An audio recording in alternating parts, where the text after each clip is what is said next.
Welcome to the post-game press conference for the NAIA Men's Basketball National Championship second round. We are joined here by Coach Arrowood and Miki Tadich of Rio Grande, and media members Kyle Acker from Oskaloosa Herald, Ken Alsop, Oskaloosa News, Ginger Alsop, Oskaloosa News, Scott Jackson from the Atomo Courier, R.D. Pete from the New Sharon Sun, Abby Batu-Tiako from William Penn Communications, and Courtney Jackson from the Division of New Media. Coach, tough loss, really good season for your team. Why don't you just kind of open with, just some opening thoughts just about the season and your team? Well, first things first, congratulations, Coach, and William Penn. Moving on, that's a great basketball team. We held them off about as long as we could, and then they just kind of flexed their muscle and forced their will in the second half, and we weren't able to do much about it. And, I typical fashion, I coached our team a little bit too hard. But I say that because, especially in this day and age, you don't have kids that you can't coach that hard. And this team is that they're just fighters and warriors. Great season. Did not end it the way we wanted to. I'm not going to sit here and say, that winning the first round game and making it to the round of 32 is enough. But I think we proved that in the first half, and we weren't able to do it for 40 minutes. And in a game of competition, that's what you're measured on. Is can you do it for 40 minutes? And in college basketball, it's that one night. You do it for 40 minutes that one night, and we weren't able to. But I'm so proud of our guys' effort, so proud of their fight. Obviously losing Caden Warner, it's a big loss for us. He's not your typical freshman. He does a lot for us, and it made Trey Robertson play a role that he's not had to play all year. So, it put everybody a little bit of a bind there. We just weren't able to overcome it, but still, it's a 5-point game. Late, I thought we made a couple of mistakes. They made a couple big plays, and that was good. Open it up to the media. Coach, what was work effectively for you in the first half? Well, we only scored 29 points, so not a ton. But I don't think you can come in here and just want to outgun this team. At least we can't. I think there's something we can't. So you have to out-tough them, and you have to execute at your spots. And I didn't think we really shot the ball great in the first half. But the second half, I thought we came out and I thought we were getting great things. I thought we were executing really, really well. And maybe it's the fatigue, maybe it's the back-to-back, maybe it's the moment. But we just really struggled to make shots. And they're so good at turning your misses into points or opportunities. You just have to make shots to beat them. And I think we really struggled to make shots in the second half. You had 29, but William Penn only had 19 went into the break. Was that more of a defensive matchup between the two teams and not really that offensive struggle? We've been a really good defensive team. You start looking at some of the measurables. We're one of the top 10 defensive teams in the country, and to do that with as many freshmen and not necessarily overwhelming size, is a testament to us. And I think they felt that. I think when the game was being played in the half court, I think with disrespect, I thought we dominated that realm of the game.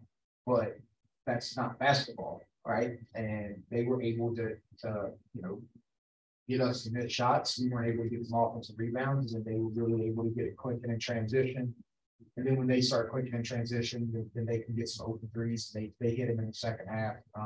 So, I think the big difference was it was able to be a half-court game. We were able to make them take the ball out of the net some and execute some offense in the first half, and we weren't able to do that in the second half. And our transition defense just kind of got it a little bit.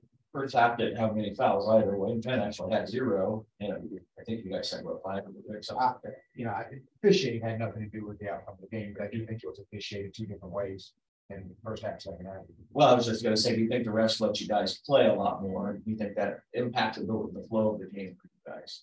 I think a lot. We looked up with about 4 minutes ago, and it was 6-1, and I'm not saying it was the ref, but it's tough for kids to adjust to that in the fight of the game. And I thought that was a tough adjustment that we didn't handle well. But again, I'm not blaming the refs. it was that way. And I'm not saying that was the difference in the game, but William Penn was smart enough to take advantage of it, get to the free throw line, and you know, that's what older, bigger, stronger teams do. You know, I think that got them a little bit of momentum, and then they did what great teams do. And William Penn's a great team. They're not a good team, they're a great team, and they showed that tonight. Well, I was gonna say, it also allows your players to catch a little breath, catch a little air during those breaks in the action, so. Right, it hurt our rhythm.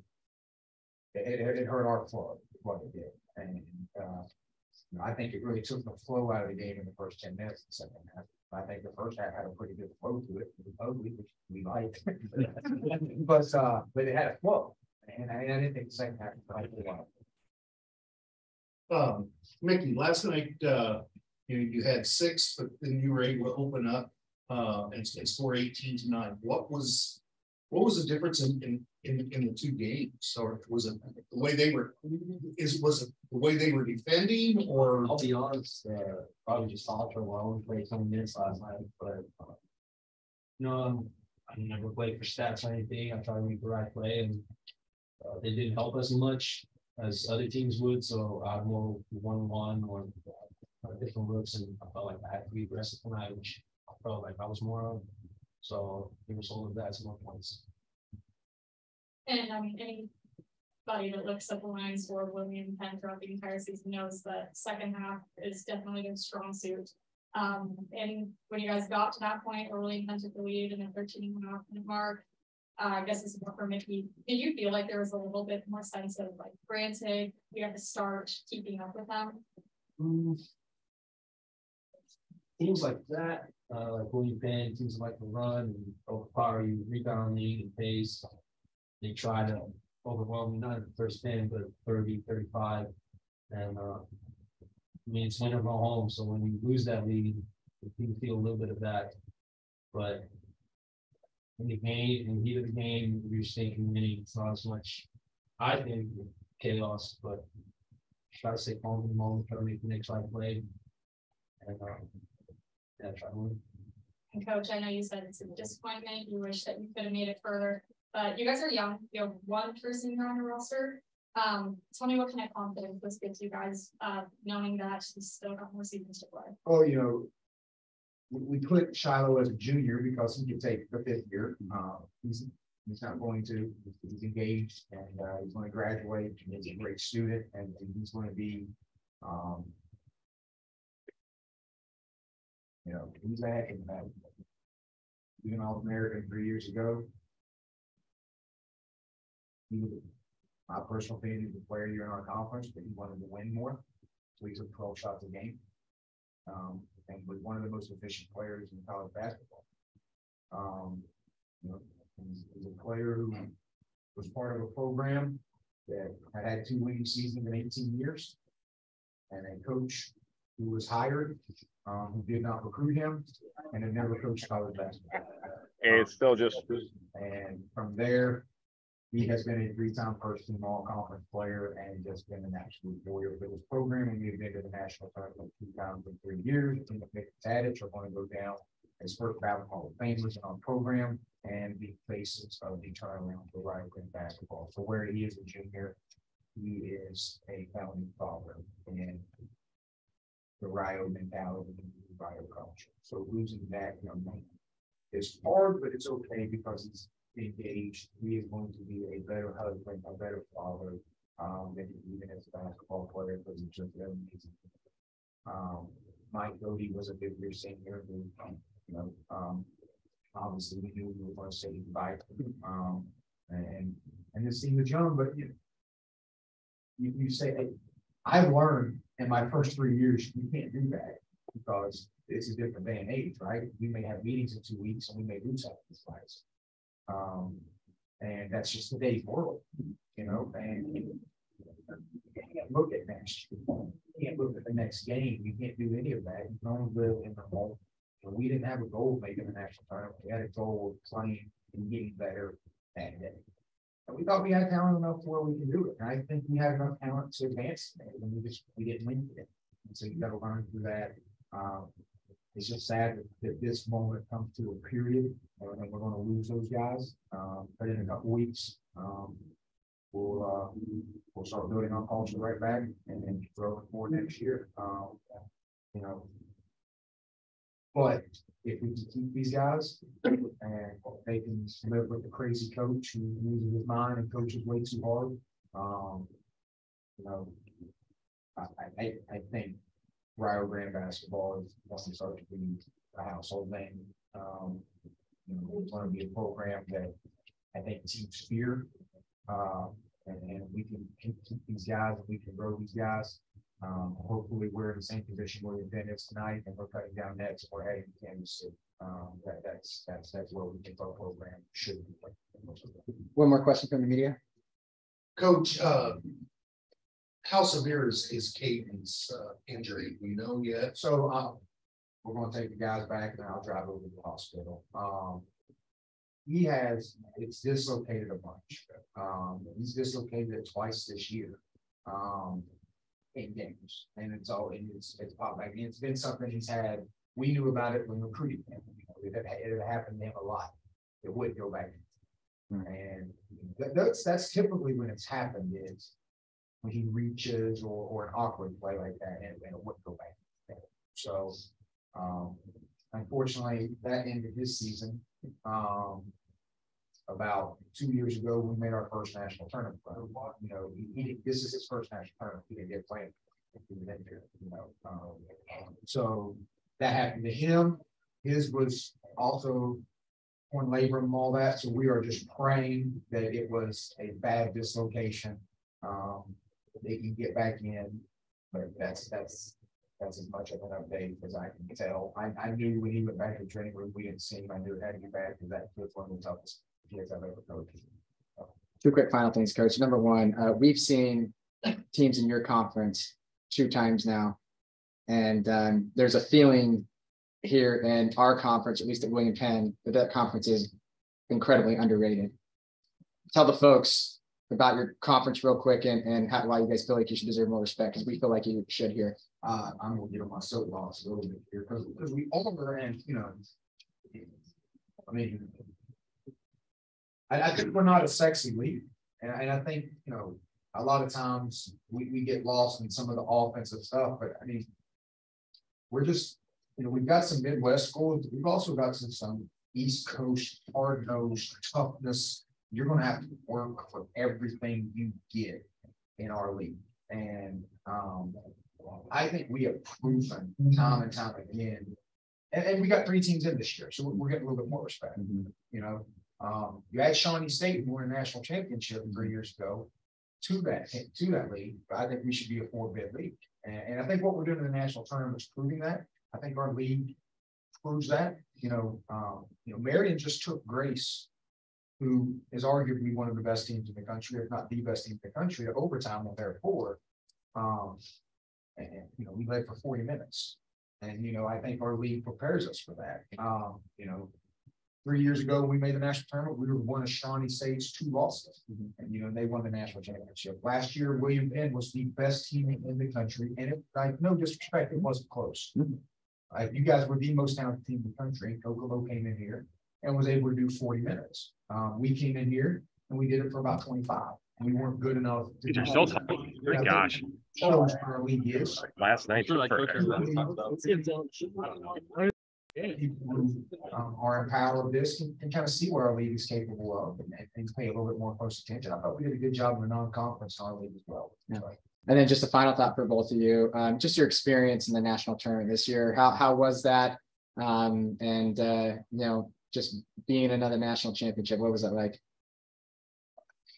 Played a lot of basketball in different continents and in different countries, and I'll put this up right with playing for your national team, like the intensity, the lock-in you have to have for the scouts. And I woke up yesterday, and I'm not the best sleeper, but I woke up and I couldn't go back to sleep. I'm like, wow, I get to play an area again in the national tournament. It means so much.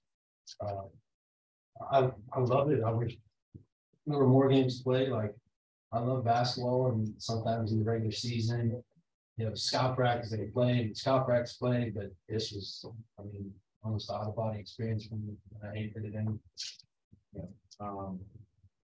And I said it last night, I'll say it again, you guys do it right, and this, yeah, it's difficult playing someone's home team for a chance to go to the Sweet 16. But there's also a privilege to that too, right? Would you rather do this, or would you rather play in a neutral site with 100 people? And I'm a competitor, I'd rather have this, right? And if you don't want to play on somebody's court, then win would be the number one seed. But then you all have the opportunity to go to Kansas City. And when I was an assistant coach at Mountain State, I was able to go to Kansas City and made a Final Four. And that, I don't think that's, I hate so much that our players don't get to experience that. That, if you love basketball, you're basketball purists. There's no better place than Kansas City and this NAIA, and there's just not. And I've been blessed. I proposed my wife at Center Court of Madison Square Garden. The game's been awesome for me, right? And I've been around all kinds of talent. That place is just special, and it's awesome that to get there, you have to go to these pods, and I think the NCAA Division II doesn't do it right. I think the NAIA does. And these guys got a national tournament experience. Now, the first year we didn't really get that, plus it was the COVID year, so I understood some of it. We got the national tournament experience. They got to see, this morning we're eating breakfast and there's 2 buses pulling out, and we're the only team left in the hotel. And that's a great experience. The city here was fantastic, and you guys love your basketball, and I hope you guys continue to host. Glad our guys got that experience. It'll mean a lot to them. And the last thing I'll say is just,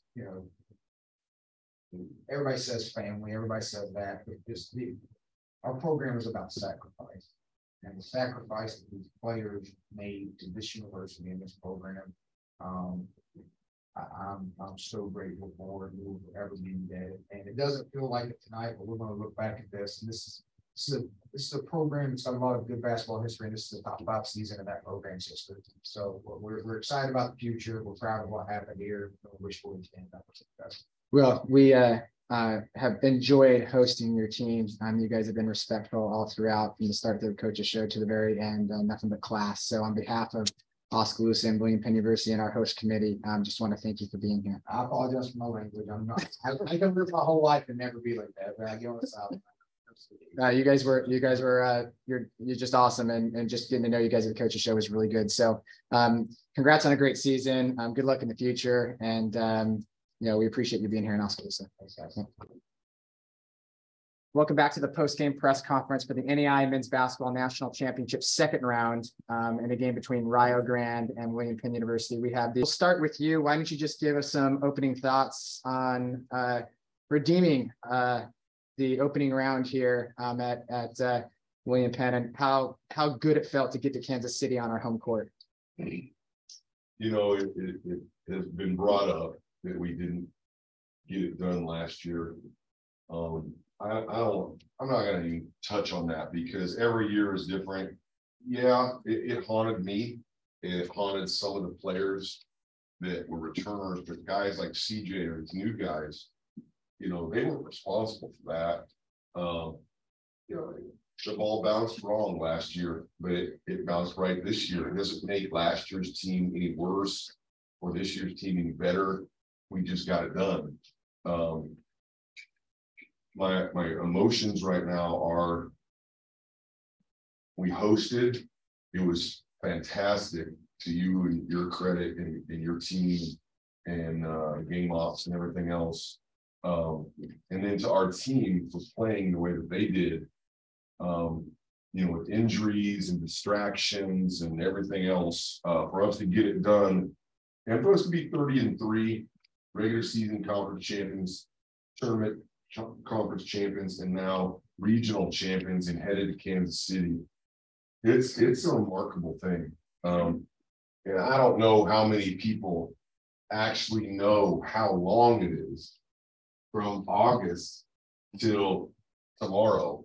What are we on? 85, 84, 85. I always ask you guys every day, what practice is this? And I have it written down, but I want them to be aware of it. I think it's 85 tomorrow. If we practice, we probably won't. Haven't decided anything. But the journey, and then to try and do this every year, for the players, the recruits, the coaches, and the changing coaches, and me getting my ass older and older and older. You know, this is fun. I mean, it really is fun, but we need to make sure that we celebrate each year alone, not anything else. The kids who are currently here, now obviously we're going to celebrate the kids of the past, but in the moment right now is all that matters, and it's just great. It's great. I'm trying not to cry and be all soft like I normally am, and be all poo-poo. When I get home tonight, I'm probably going to cry a lot. Media, we'll open it up to you. John, just what turned around for you guys there in the second half? I think if you went back and looked at our stats, I don't know the exact number, but in maybe you guys know, in our last 10 games, I think we've been down at half, like 6 or 7 times. And at Benedictine, we were down 7 and won by 26. So it didn't scare these guys that we were down in the first round too. It didn't scare these guys that we were behind. And we didn't, like, some people in the hallway asked me, did you yell and scream and rip the jerseys off? No, we really didn't. I mean, my Lions didn't work. No, no, we really just said we have 13 turnovers and we only have 19 points. We're not shooting the ball well, and we're not doing what we're supposed to do, and that was it. I mean, we didn't change anything. We didn't adapt to anything. I think I yelled at my staff more than I yelled at the players. And my wife is really mad at me for that because she saw me doing it. But no, I'm not really a huge adjustment guy. I'm big on the classroom and the practices from September, October, September, November, December, and just staying the course, and then knowing at that time what you're supposed to do that we've been doing all year. And that's what these guys did. And then it helped that some shots went in. I mean, both these guys hit huge shots in the second half and free throws. So earlier I had to talk to the other coach at 19 points for you guys, 29 for them.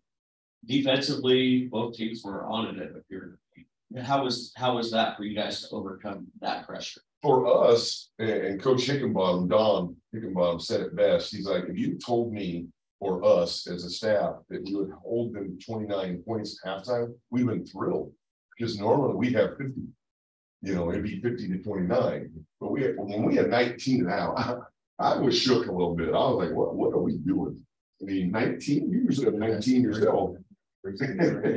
Yeah. So yeah, I bet you they were feeling pretty good. They were hooping and hollering pretty good in the hallway. We heard that too. And then 0 fouls for you guys through half of basketball.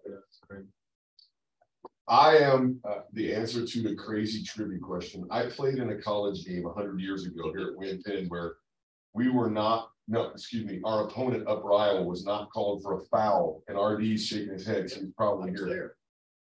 That Upper Iowa was not called for a foul the entire game. Not one. So at halftime, I was like, whoa, it's kind of weird. It's the second time I've seen this. So I knew it was going to change. And it did. But yeah, that would have been crazy. So did that change the tempo of the game for you guys then? Not really. We didn't even talk about it.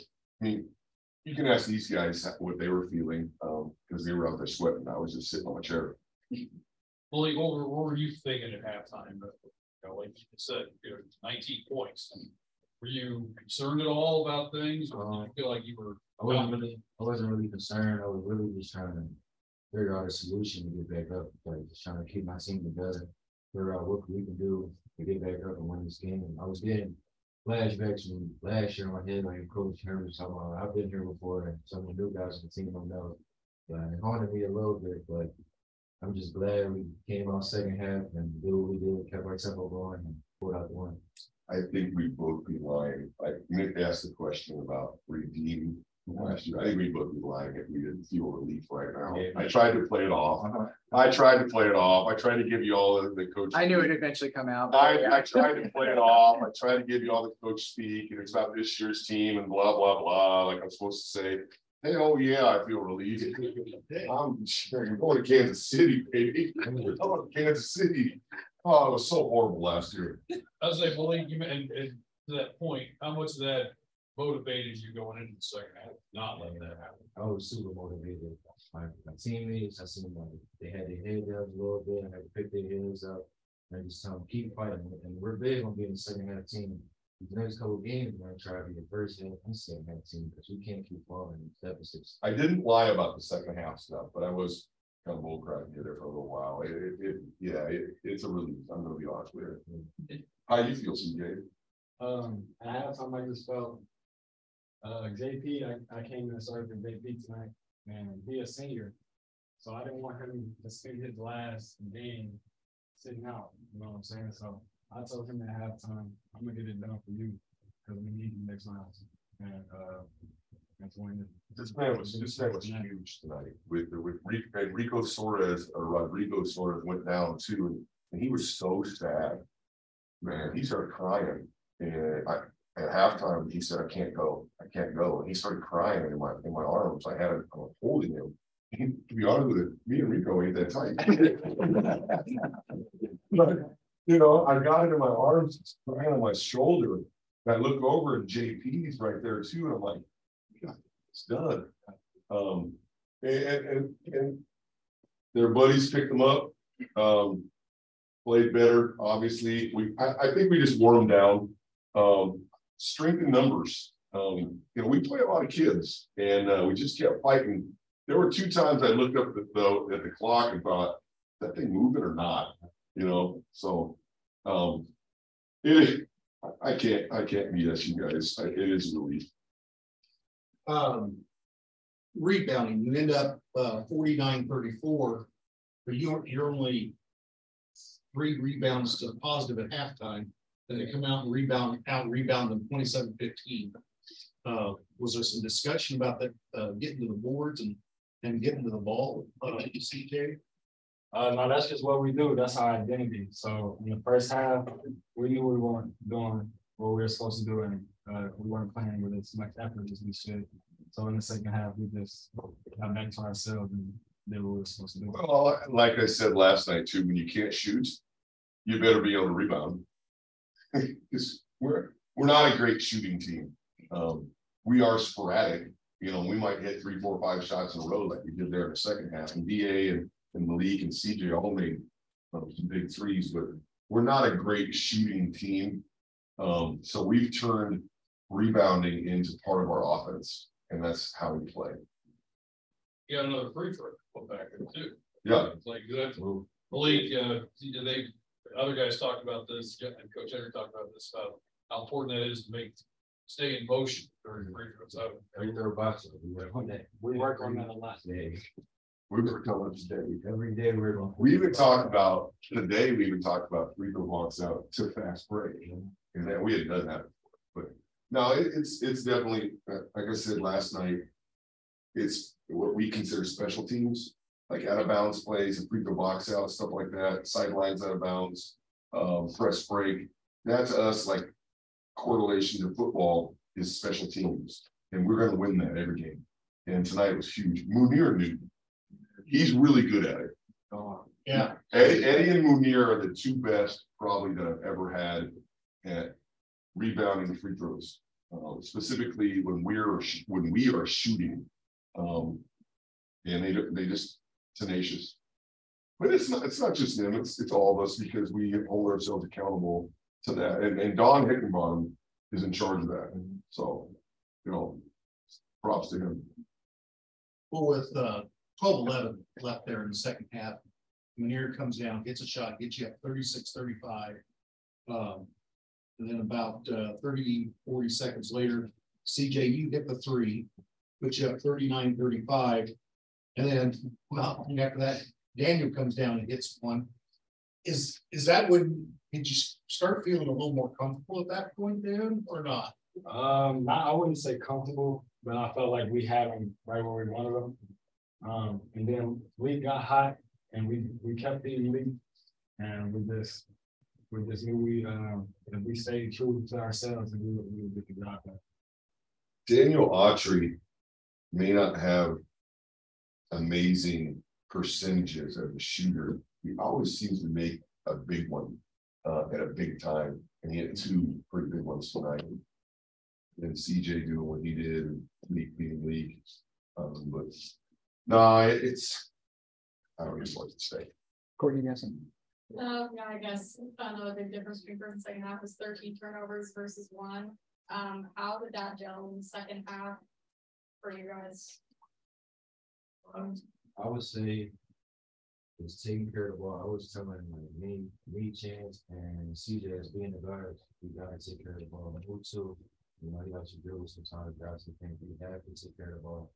In the first half, 13 turnovers, we didn't have them. Probably got 10 more shots. So that was big for us second half. I thought, and I didn't know that until we were waiting outside while the other team was in here, and I noticed we had one turnover in the second half. During the second half, I didn't actually know that. I mean, I knew that we were playing more clean than we did in the first half, but to have one turnover and a half at a national tournament game is incredible. I think a lot of that attributes to how fast we were playing. When we get stops, we can get our break going. And when we get our break going, Chance is a special player. And then we got Leak and some other guards that can handle it too. We don't turn it over as much in the open court as we do in the half court. We want to play fast and wild. But when we have to slow down, sometimes that's when we make some mistakes.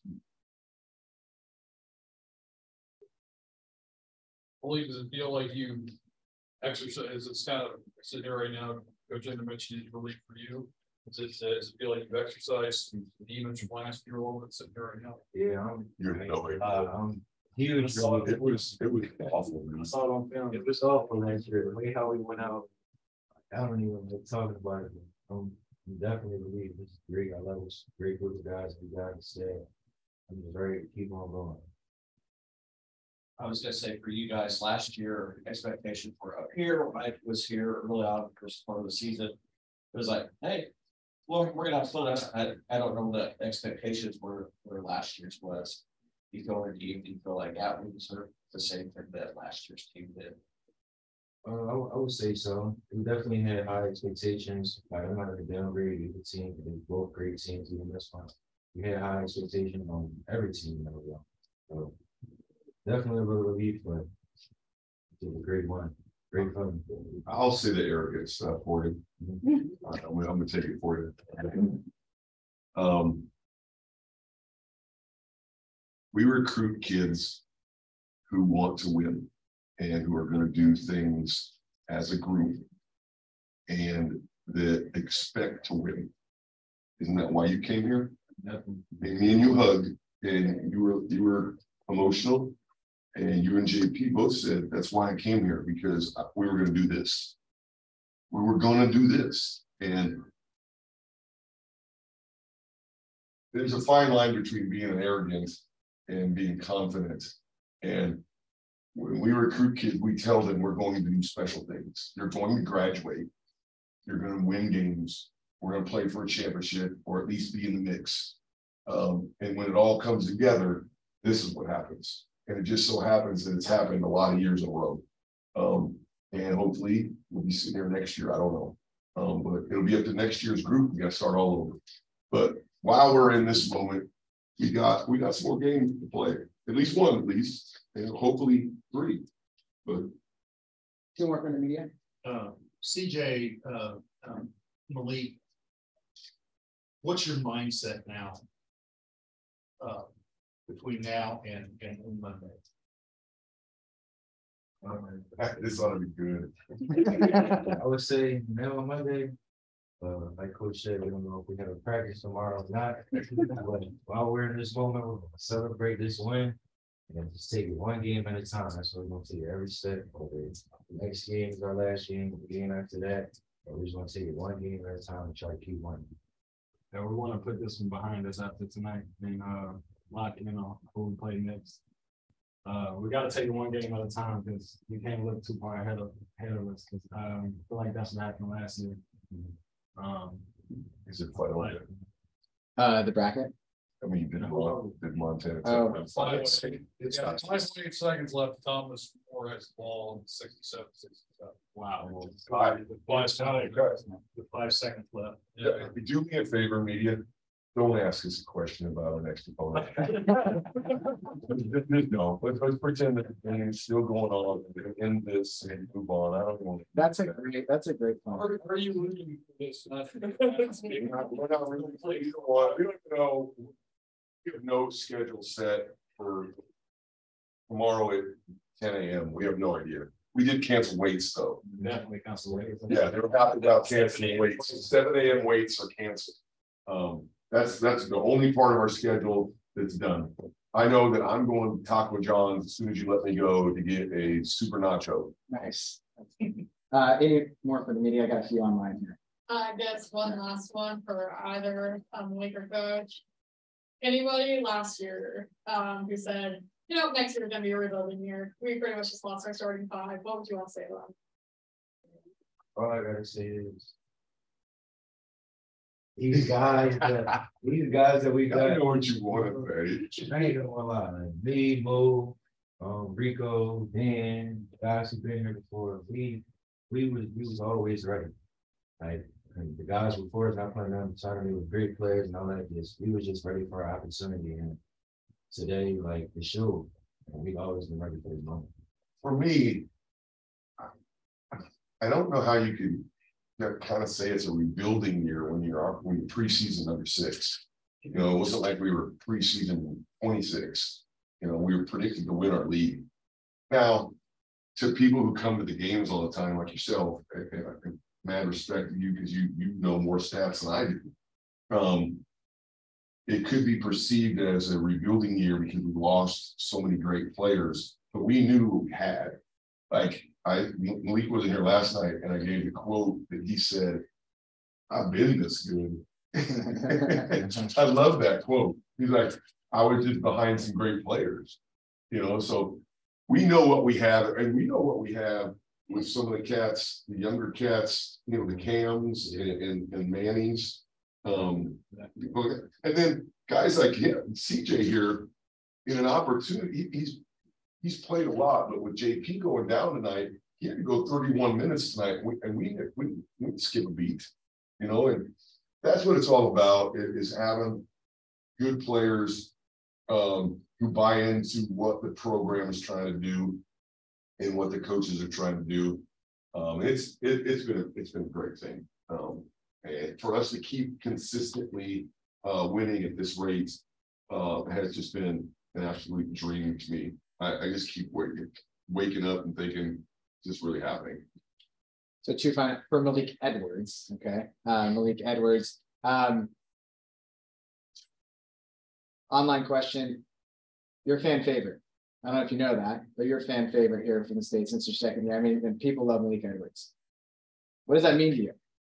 And it means everything. I'm only a sophomore, so like it's definitely fun. I love the fans here. I love the Penn zone. Like Coach Henry sold me on that. I'm coming here. He told me the gym is gonna be packed. It was gonna be fun, and I just love the environment. It's great. And then it was you answered the second question for you, CJ. The crowd, the environment tonight. What was that like? I mean, Oskaloosa really came out. Student section was out. The ultras were freed. Yeah. What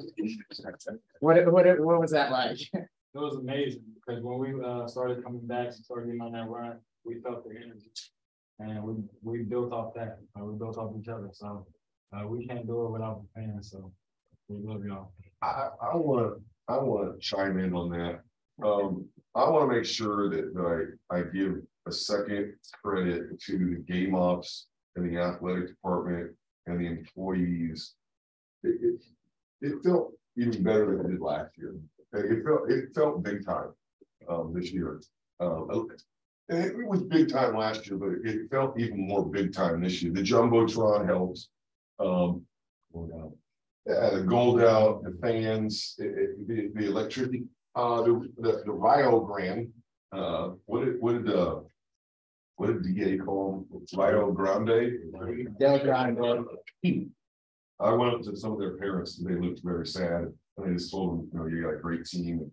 And they were moms, the players, and they said, make sure you tell your people this was hosted really well. And I said, I appreciate that. I'll pass that along. And it really was, you know, I told some people before this 2-day odyssey started that I didn't want to do this again. And I was to do this every year, Nick, because this was pretty cool. And I felt like we had a home court advantage. Will you guys agree? Most definitely. And I don't know if that's something we should print, but Well, no, I mean, Rio's coach said it, and he said that it felt like a home court, but he said he would rather be in this atmosphere than in a neutral site with 5,000 chairs and 100 people. yeah, And he thought it was great too, and for their players too, they felt so even though because this will be the 3rd year in a row we've made it with one division. When we went to Wichita 2 years ago, it was kind of the pandemic, so it felt kind of awkward anyway. But we still felt like we were at the national tournament because we were in Kansas. Yeah. The last 2 years being here, we tried to create an atmosphere which your people did a really good job, especially this year. I think they did it last year. no, there were some different things done this year. Yeah, this year, wow, unbelievable. And our kids feel so special that they got to play at home and get the 2 victories. And we're just very grateful to you and your people. Well, we'll finish with congratulations, CJ Washington, Malyk Edwards, Coach Henry. You made Statesman Nation very, very proud tonight. And we really appreciate you winning that first game so we could give out those yellow shirts. that was some risk there, right? I sold like 4 of them in the previous. That's good. Now, yeah, our athletic programs helped build greater relationships with our community, with our university, and basketball is a really big part of that. So that was a vibrant environment, and that's because you guys are a very rootable team, and people love it. So congratulations to all of you, and Super nachos, heading for me, extra cheese. Let's go. And we'll see you in Kansas City. Up by 2 and over. Okay. Yeah, thanks, everybody. Appreciate it.